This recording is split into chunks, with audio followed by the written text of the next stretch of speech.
The ice-cutting laser hummed steadily as Dr. Sarah adjusted its focus, watching the ancient frozen mass slowly reveal its secrets. 3 months of careful excavation in the Martian polar ice cap had led to this moment. What started as an anomalous reading from the Geological Survey had turned into the most significant discovery in human history. "Temperature holding steady at -40, called out her research partner, Doctor, his breath forming small clouds even inside his environmental suit. The temporary shelter they had erected around the dig site provided protection from Mars' harsh winds, but did little to combat the bone-chilling cold. Sarah stepped back from her work, wiping condensation from her visor. The object before them explanation. What appeared to be a spacecraft, roughly 200 meters in length, lay embedded in ice that geological dating suggested was over 50,000 years old. The hull gleamed with an unusual metallic sheen that seemed to absorb and reflect light in ways that hurt to look at directly. "This can't be human-made," muttered, running his gloved hand along the smooth surface they had exposed. "The metallurgy alone is beyond anything we have today, let alone 50 ago." The discovery had happened by accident. Their team had been conducting routine core samples for climate research when the drilling equipment struck something solid. At first, they assumed it was a large meteorite or unusual rock formation. But as they cleared away more ice, geometric patterns emerged, straight lines and perfect curves that spoke of intelligent design. Sarah activated her communication array, sending an encrypted message back to Earth. The signal would take 14 minutes to reach the research station on Luna, then another 1.5 to Earth. Protocol demanded they report any significant findings immediately, but she knew this discovery would change everything. First contact protocols existed only in theory. No one had seriously expected to use them. "Look at this," called from near what appeared to be the rear of the vessel. He had discovered a series of symbols etched into the hull, each roughly the size of his palm. The markings glowed faintly with their own inner light, pulsing in a rhythm that seemed almost organic. Sarah joined him, her scientific mind racing. The symbols bore no resemblance to any human writing system she knew of. They flowed and curved like water, yet maintained a mathematical precision that suggested complex meaning. As she watched, the symbols seemed to shift and change, as if responding to their presence. "Are you recording this?" she asked, though she knew would have started documentation the moment they found anything unusual. "Everything's being recorded and backed up to 3 separate systems," he confirmed. "But Sarah, I'm seeing something impossible here. Watch the symbols when I move closer." As approached the hull, the glowing markings brightened noticeably. When he stepped back, they dimmed. When Sarah moved forward, the same thing happened, but the pattern of pulses changed slightly. "It's reading us somehow," Sarah whispered, awed despite her scientific training. "Biological scanners maybe, or some kind of proximity sensors." They spent hours documenting the exterior of the craft, taking thousands of high-resolution photographs and detailed measurements. The ship's design was unlike anything in human aerospace engineering. Where human spacecraft were angular and utilitarian, this vessel flowed like sculpture. Every surface curved seamlessly into the next, creating an organic beauty that seemed to defy the harsh realities of space travel. As the Martian day cycle approached its end, they retreated to their base camp to analyze the data and wait for responses from Earth. The reply, when it came, was exactly what Sarah had expected. Drop everything. Maintain absolute secrecy. A specialized team was being assembled and would arrive within 6 months. 6 months of sitting on the greatest discovery in human history. But Sarah had never been good at waiting. Over the following weeks, she and continued their careful excavation. They exposed more of the hull, revealing what appeared to be propulsion systems unlike anything in human technology. No visible exhaust ports or reaction chambers.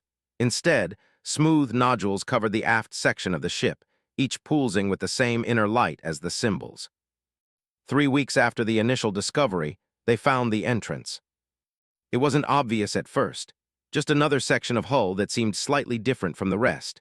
But as Sarah ran her hands over the surface, searching for any kind of access panel or hatch, her glove triggered something. The hull simply dissolved away, revealing a perfectly circular opening large enough for a person to enter. "That's not possible," breathed, staring at where solid metal had been moments before. "Matter doesn't just disappear." Sarah leaned forward, shining her helmet light into the opening. The interior glowed with the same soft luminescence they had seen on the exterior symbols. The walls were smooth and curved, extending into the ship beyond the reach of her light. "We should wait for the specialists," said, but his voice lacked conviction. They both knew they couldn't simply stand here for months, staring at an open doorway to the unknown. "Just a preliminary examination," Sarah replied, pulling out her portable atmospheric scanner. "We won't go far." The readings were impossible. Despite being entombed in ice for 50,000 years, the interior of the ship maintained a stable atmosphere. Not breathable by human standards, but complex enough to suggest active life support systems. Sarah was the first to enter, moving slowly and carefully. Her boots made no sound on the strange material of the floor, which seemed to give slightly under her weight while remaining perfectly solid. The walls pulsed with gentle light that brightened as she moved deeper into the ship. Behind her followed his scientific instruments recording everything. "Electromagnetic readings are off the charts," he reported. "Whatever powers this thing is still active after all these years." The corridor they followed curved gently to the right, following the ship's organic lines. Side passages branched off at regular intervals, leading deeper into the vessel's heart. But something drew them forward, toward what felt like the ship's center. They emerged into a vast circular chamber that the ship's exterior dimensions. The space was easily 100 meters across and 50 high, impossible to fit within the hull they had measured outside. Impossible, yet undeniably real. "Spatial compression technology," whispered in awe. "They've folded space inside the ship. The interior is larger than the exterior." The chamber was filled with what could only be described as workstations, though their purpose remained unclear. Crystalline structures grew from the floor in elegant spirals, each one pulsing with information that flowed like light through transparent veins. At the chamber's center stood a raised platform surrounded by floating displays that showed incomprehensible data streams. But it was what lay beyond the platform that stopped them both in their tracks. Bodies, dozens of them, arranged in perfect rows within transparent crystalline pods. The beings inside were humanoid but clearly not human, taller than humans, with elongated limbs and faces that held an alien beauty. Their skin had a translucent quality that revealed complex circulatory systems beneath. "Are they dead?" asked, his voice barely audible. Sarah approached the nearest pod, her instruments scanning frantically. Life signs are present but minimal. They're in some kind of suspended animation. The implications crashed down on her like a physical weight. Not only had they discovered proof of extraterrestrial intelligence, but these beings were still alive, still here, still waiting. As if responding to her thoughts, the nearest pod began to glow brighter. The being inside stirred slightly, and for a moment its eyes opened. Large, luminous eyes that held an intelligence that spoke across species barriers. They looked directly at Sarah through the transparent pod wall, and she felt a connection form that transcended language or culture. Then the eyes closed again, and the being returned to its suspended state. "We need to get back to base," Sarah said, backing away from the pods. "We need to contact Earth immediately. This changes everything." As they retreated through the ship's corridors, neither of them noticed the symbols on the walls pulsing in new patterns, or the way the ship's systems began awakening after their long slumber. Behind them, in the central chamber, more pods began to glow. The awakening had begun. Back at their base camp, Sarah composed the most important message in human history. She chose her words carefully, knowing they would be analyzed and debated by every government and scientific institution on Earth. Confirmed extraterrestrial vessel discovered. Advanced technology beyond current human capabilities. Crew in suspended animation, alive but dormant. Ship systems appear to be activating in response to human presence. Immediate specialist intervention required. This is not a drill. She encrypted the message with the highest security protocols available and sent it racing across the void toward home. Then she sat in their small shelter, drinking recycled coffee and staring at the alien ship that glowed softly in the Martian night. Neither of them slept that night. How could they? Everything humanity thought it knew about its place in the universe had just changed forever. They were no longer alone, and more importantly, they were no longer the most advanced species in the galaxy. Outside their shelter, the ship pulsed with increasing frequency as its awakening systems ran through diagnostics and protocols that had been dormant for 50,000 years. Deep within its hull, the beings that had traveled impossibly far from their dying home began the slow process of returning to consciousness. The next phase of human history was about to begin, and Dr. Sarah and Doctor had front-row seats to the greatest show in the galaxy. They just didn't know yet that they weren't merely observers. They were participants in a story that had been unfolding waiting for the right moment to reach its next crucial chapter. The ship had been waiting for them, waiting for humanity to develop enough to find it, to be worthy of what it contained. And now that the waiting was over, both species would discover just how much they needed each other to face the challenges that lay ahead among the stars. The response from Earth came faster than Sarah had anticipated. Instead of the usual bureaucratic delays, her message had triggered immediate action at the highest levels of government and scientific authority. Within 48 hours, a joint task force comprising the world's best linguists, engineers, and military advisors was being assembled for emergency transport to Mars. But Sarah wouldn't be waiting for them to arrive. The ship had other plans.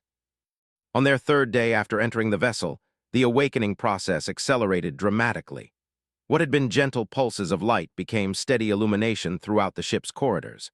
The atmospheric readings inside stabilized to something approaching Earth normal, though with a higher concentration of trace gases that human lungs couldn't process safely. "The ship is terraforming its own interior," observed, watching his instruments with fascination and growing concern. "It's creating an environment suitable for both species." Sarah stood before the central chamber, watching as more suspension pods activated. The beings inside were stirring more frequently now, their eyes opening for longer periods. When they looked at her, she felt that same inexplicable connection, as if they were trying to communicate through pure thought. That morning, everything changed. Sarah was examining one of the crystalline workstations when it suddenly came alive under her touch. Displays materialized in the air around her, showing complex three-dimensional models of stellar systems, mathematical equations that stretched beyond human understanding, and what appeared to be historical records of civilizations spanning millions of years. The interface adapted to her presence, simplifying its displays until she could begin to grasp their meaning. Maps of the galaxy showed trade routes between countless worlds, scientific data that would advance human technology by centuries, and warnings about something approaching from the dark spaces between galaxies. "Sarah, you need to see this," called urgently from across the chamber. She turned to find him standing before a massive display that showed their solar system in perfect detail. But it wasn't current. The display showed Earth as it had been 50,000 years ago, during humanity's last ice age. As they watched, the view shifted to show Mars as it had been then, a world with flowing water and breathable atmosphere. "They were here before," Sarah whispered, understanding dawning on her, "when Mars was still habitable." The display continued its story, showing how climate change had slowly stripped Mars of its atmosphere and water. The beings had tried to save their adopted world, using technology beyond human comprehension to maintain pockets of habitability. But eventually, even their advanced science couldn't hold back the inevitable. Rather than abandon Mars entirely, they had chosen to sleep, waiting for conditions to improve or for someone else to find them. Their ship had been designed as both vessel and shelter, a bridge between the Mars that was and the Mars that might be again. A new voice spoke behind them, soft and melodic despite the alien cadence. "You are earlier than we calculated." Sarah spun around to find one of the beings standing outside its pod, tall and graceful despite what must have been eons of suspended animation. Its large eyes held ancient wisdom, and when it spoke again, the words formed directly in their minds rather than through sound. "I am of the Eye. We have been waiting for your species to develop sufficient technology to find us. But according to our models, this meeting should not have occurred for another 300 of your years." Stepped protectively closer to Sarah, his hand moving instinctively toward the emergency beacon that would summon help. The being noticed the gesture and projected what could only be described as gentle amusement. "We mean no harm to your species. Indeed, we have invested considerable effort in ensuring your survival and development. You may call it shepherding, though we have been careful to avoid direct interference with your natural evolution." The implications of that statement hit Sarah like a physical blow. "You've been guiding human development." "Guiding is too strong a term. We have occasionally provided inspiration to your greatest minds when they were close to breakthrough discoveries that would benefit both our species. What you call the Renaissance, your Industrial Revolution, your space age, all followed patterns we recognized from our own development and that of countless other species. Moved with fluid grace to one of the crystalline workstations, its long fingers dancing over controls that responded to touch and thought alike. New displays materialized, showing Earth's history from an entirely different perspective. Your species shows remarkable resilience and adaptability. Where most civilizations develop along predictable technological paths, humans consistently find unexpected solutions to complex problems. This creativity, combined with your natural aggression and protective instincts, makes you ideal partners for what is coming. What do you mean, what's coming? Asked, though part of him dreaded the answer. The displays shifted to show deep space, beyond the galaxy's rim. There in the cosmic darkness, something moved. Vast shapes that dwarfed entire star systems, consuming everything in their path and leaving only empty void behind. The Devourers, his mental voice carried undertones of ancient fear. They have consumed 17 galaxies that we know of, growing stronger with each victory. Our long-range sensors detected their approach approximately 60,000 of your years ago. They will reach this galaxy within the next millennium. Sarah felt her knees go weak. The greatest discovery in human history had just become the most terrifying. How do we fight something like that? Not fight, survive. The Eye have spent 50,000 years preparing for their arrival, but we cannot do it alone. Our species excels at technology and long-term planning, but we lack the adaptability and creative problem-solving that humans possess naturally. Together, our species might find a way to preserve life in this galaxy. More beings were awakening now, emerging from their pods with the same fluid grace as. Each one was slightly different, some taller, others with different skin patterns or eye colors, but all clearly members of the same species. As they gathered around the central platform, Sarah felt overwhelmed by the weight of their collective attention. Your arrival here was not accidental, continued. This ship has been broadcasting subtle signals for the past decade, designed to attract human attention once your technology developed sufficient sophistication to detect them. We chose Mars because your species would need to achieve interplanetary capability to reach us, ensuring you were ready for what we had to share. Was recording everything, his instruments capturing data that would revolutionize human understanding of physics, biology, and cosmology. But he was also thinking like the pragmatist he was. If you've been watching us for so long, you must know how humans react to first contact scenarios. Our governments will be terrified. Our military will want to study your technology. Our people will demand answers we don't have. We are aware of your species' tendency toward conflict when faced with the unknown, acknowledged. This is why we chose to reveal ourselves to scientists first. Your doctor's work in astrobiology and your research in archaeological xenology made you ideal first contacts. You understand the importance of careful study and gradual revelation. Sarah found her voice again. What do you need from us? Access to your, not conquest or colonization, but partnership. We need to establish research facilities where our scientists can work alongside yours. The knowledge we possess must be shared gradually, in ways your civilization can absorb without causing societal collapse. The being gestured to the displays around them, which now showed blueprints for technologies that could revolutionize human civilization. Clean energy that could power entire continents, medical advances that could eliminate most diseases, space propulsion systems that would make interstellar travel routine. But most importantly, we need human creativity applied to the problem of the Devourers.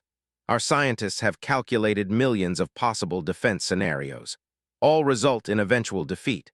Perhaps human unpredictability can find solutions we cannot.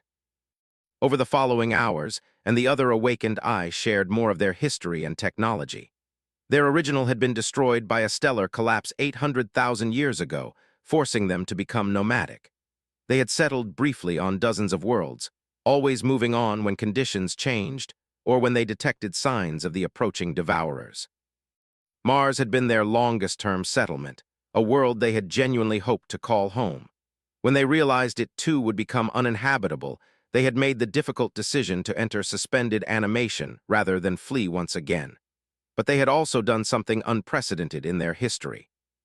They had stayed to wait for another species to develop. In all our travels, we have encountered 347 sentient species. explained as they toured other sections of the ship. Of these, only 12 showed the combination of intelligence, creativity, and survival instinct necessary to resist the Devourers effectively. All 12 were destroyed before achieving technological maturity. What made them special? Sarah asked. The same qualities we see in humans: adaptability, willingness to sacrifice for others of their species, and most importantly, the ability to find hope in desperate situations. The Devourers are not merely predators, they are entropy incarnate. They feed on despair as much as matter and energy. Species that surrender to hopelessness are consumed more easily than those that fight to the end. They pass through sections of the ship that human understanding.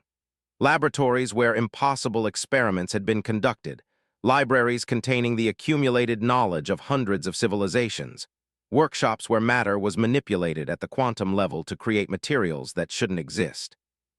But it was the memorial chamber that affected Sarah most deeply.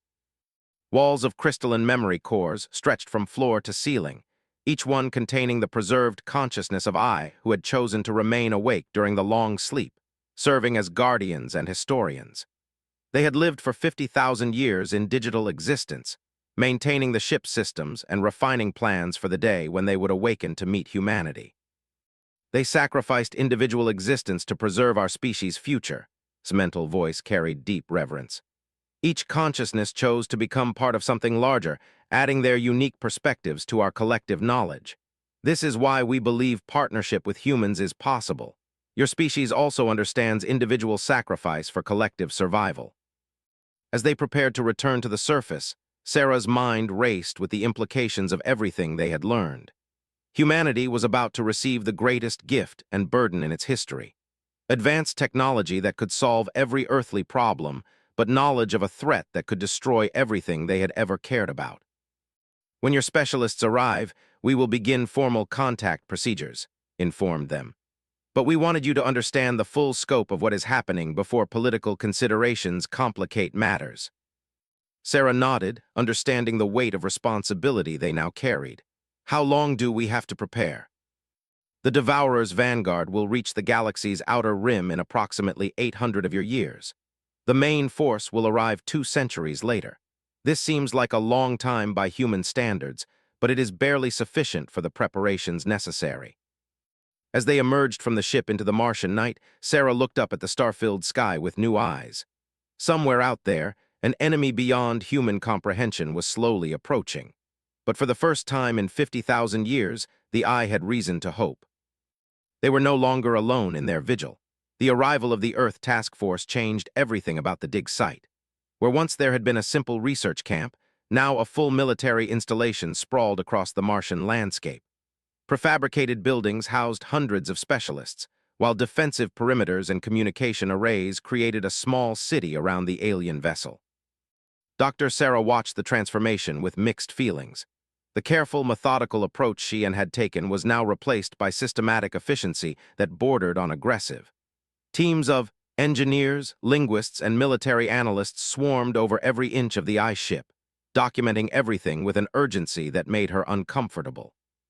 They're treating it like a threat assessment rather than first contact, observed as they stood outside the main command building, watching another squad of soldiers march past in full combat gear. Sarah couldn't disagree. Despite peaceful intentions and the obvious benefits of AI technology, Earth's leadership had responded with characteristic human suspicion. The fact that humanity was facing an existential threat had only amplified that paranoia. Inside the command center, General reviewed the latest intelligence reports with growing frustration. 3 weeks of intense study had confirmed everything the Eye claimed, but that only made the situation more complex. The technology gap between the species was so vast that humans couldn't even properly analyze most of what they were seeing. "Show me the energy readings again," ordered, gesturing toward the main display. Dr. James, the team's lead physicist, pulled up the relevant data. The power source appears to be some form of controlled spatial compression. They're literally squeezing spacetime to extract energy from quantum fluctuations.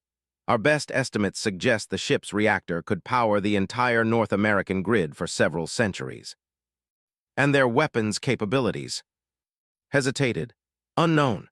We haven't detected anything that looks like conventional weapons, but with their level of technology, they wouldn't need conventional weapons. They could probably manipulate gravity, create localized spatial distortions, or redirect electromagnetic energy in ways that would make our most advanced weapons look like stone axes. Nodded grimly. The political implications were staggering. If the Eye chose to share their technology selectively, they could shift the balance of power on Earth in ways that would make nuclear weapons seem trivial. If they chose not to share, humanity would remain helpless against the approaching threat they described. What about verification of their claims regarding these devourers? The teams stepped forward with her report. We've confirmed the existence of the structures they showed us through our deep space observation networks. The objects are approximately where they said they would be, moving at the predicted velocities. However, at current distances, we can't determine their exact nature or capabilities. Could this entire scenario be an elaborate deception, a way to gain access to Earth by creating a fictional external threat? Possible but unlikely, admitted. The biological evidence suggests the Eye have indeed been in suspended animation for the time periods they claim.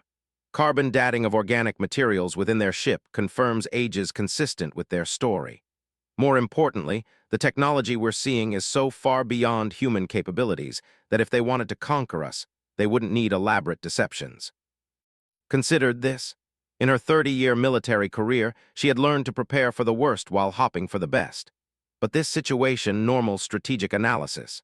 How do you plan for partnership with beings who could destroy your civilization without effort, while simultaneously preparing to defend against entities that could consume galaxies? Meanwhile, in the ship's central chamber, was conducting his own assessment of humanity's response. The Eye had expected fear and suspicion, but the speed and efficiency of the human military response had been impressive. Within weeks, they had established a functional research base in one of the most hostile environments in the solar system. Their organizational capabilities exceed our projections, communicated to his fellow Eye through their quantum-entangled consciousness network. The humans are adapting to new information and changing circumstances faster than any species we have previously encountered. Ra, the Eye's senior strategist, expressed concern through the link. Rapid adaptation can indicate either exceptional intelligence or dangerous instability. Their aggressive preparation suggests they view us as potential threats despite our peaceful overtures. Natural caution from a species that evolved through competition and conflict, replied. Their military response demonstrates exactly the kind of survival instinct we need for the coming conflict. The question is whether they can channel that aggression constructively. The first formal diplomatic contact was scheduled for the following day. Representatives from every major Earth nation would participate via quantum communication link, while the on-site team would handle direct interaction with the Eye. It would be humanity's first official conversation with an extraterrestrial intelligence. That night, Sarah couldn't sleep.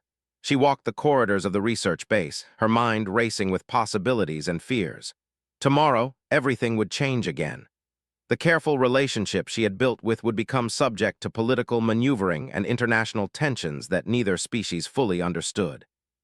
She found herself standing outside the ship, looking up at stars that no longer seemed distant and unreachable. According to I-star charts, dozens of those points of light had once harbored thriving civilizations.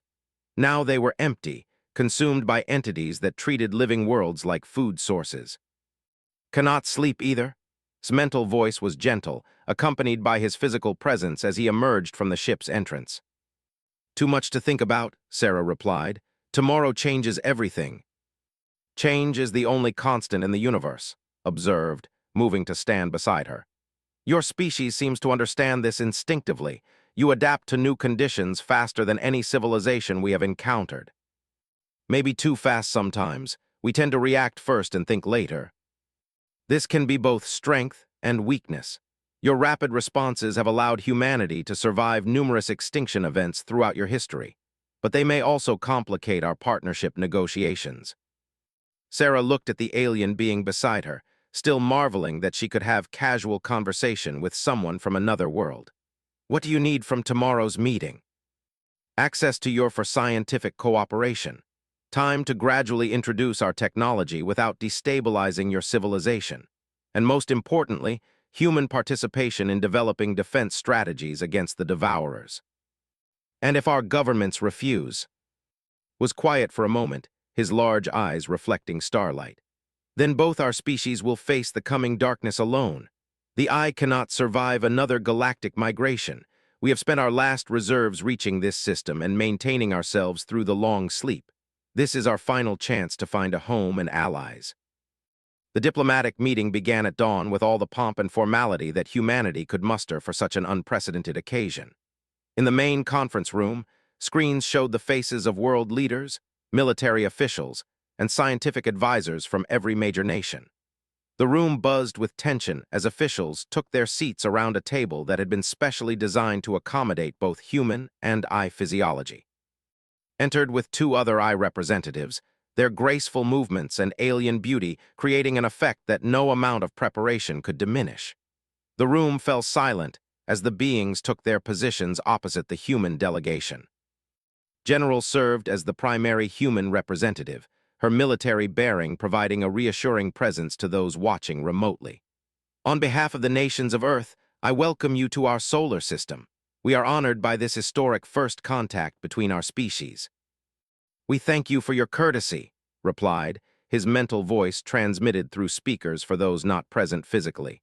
The I have long hoped for this moment. Your species represents our best chance for mutual survival in the trials ahead. The formal pleasantries continued for several minutes before moved to substantive issues. We appreciate the information you have shared regarding the threat you call the Devourers. Our scientists have confirmed the existence of the objects you described. However, we need to understand the full scope of what you are proposing. Partnership, replied simply. Shared scientific research, technological exchange, and coordinated defense planning. The Devourers cannot be defeated through military force alone. They must be survived through innovation, adaptation, and careful preparation. What specific technologies are you willing to share? The question hung in the air as consulted with his companions through their quantum link. We propose a graduated exchange program, basic energy generation and space propulsion technologies immediately to demonstrate good faith and begin preparing your species for interstellar operations. Medical advances that will improve human and physical capabilities. Advanced manufacturing techniques that will allow rapid expansion of your industrial capacity. Doctor leaned forward eagerly, and defensive technologies. Those will require more careful consideration. Weapons advanced enough to damage the Devourers could also destroy entire worlds if misused. Such technologies can only be shared with civilizations that have achieved certain ethical and organizational milestones. President Martinez of the Americas Federation spoke from his screen. How do we know these Devourers actually exist? How do we know this isn't an elaborate deception designed to gain access to our world? The question had been expected, but it still created tension in the room. Activated one of the ship's external displays, projecting a three-dimensional star map that showed the galaxy in unprecedented detail. Observe, he said, highlighting sections of the galactic rim. Long-range quantum reveals approximately 14,000 stellar systems in these regions that show signs of recent consumption. Star formation has been disrupted, planetary systems dismantled, and all electromagnetic signatures consistent with technological civilization have ceased. The display zoomed in on specific systems, showing before and after images that were utterly convincing. Thriving stellar neighborhoods had been reduced to dispersed clouds of basic matter, as if someone had disassembled entire solar systems at the atomic level. The consumption pattern is consistent with our observations of previous galactic invasions. The Devourers move through space systematically, converting all organized matter into basic energy, which they use to power their continued expansion. Chancellor of the Asian Cooperative studied the images intently. How long have you been monitoring this threat? Our earliest observations date to approximately 60,000 Earth years ago, when we first detected their approach through quantum displacement effects. We have tracked their progress through 17 galaxies since that time. Prime Minister of the African Union asked the question everyone was thinking. If they are so powerful, what makes you think we can resist them? Not resist, survive. The Devourers are efficient but not infinitely adaptable.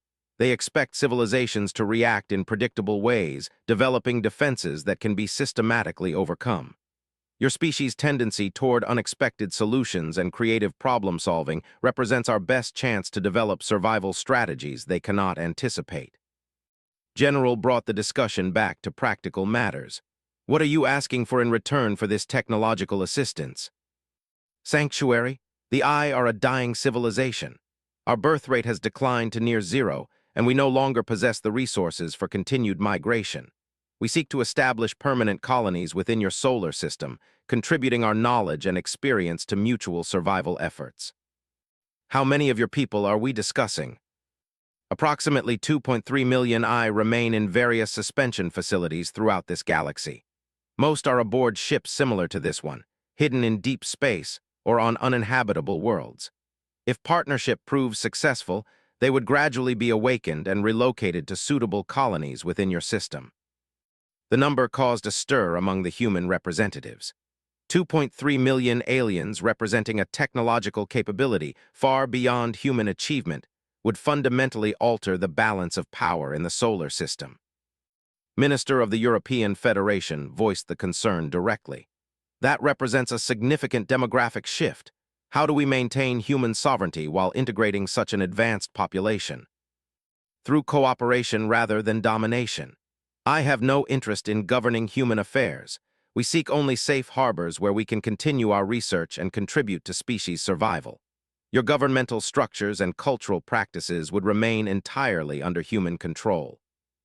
The negotiations continued for hours, covering everything from technology transfer protocols to immigration procedures for extraterrestrial refugees. Both sides had concerns that needed addressing and trust that had to be built carefully over time. But underlying every discussion was the growing awareness of temporal pressure. 800 years seemed like forever by human standards, but preparing an entire civilization for survival against galaxy-consuming entities would require fundamental changes to human society, technology, and even psychology. As the formal session concluded, made a final statement that would be quoted in history books for generations to come. The universe is vast and often hostile, but it need not be lonely. Our species have found each other across impossible distances and devastating circumstances. Together, we may achieve what neither could accomplish alone. The Eye offer not conquest or submission, but partnership in the greatest challenge either of our peoples have ever faced. We hope you will choose to stand with us when the darkness comes. The response from Earth would take weeks of debate and negotiation to finalize. But as Sarah watched the alien diplomats return to their ship, she felt something she hadn't experienced since discovering the vessel. Hope. Humanity was no longer alone in the universe, and more importantly, they were no longer alone in facing its dangers. Whatever challenges lay ahead, they would meet them with allies who had survived for millions of years among the stars. The real work was just beginning.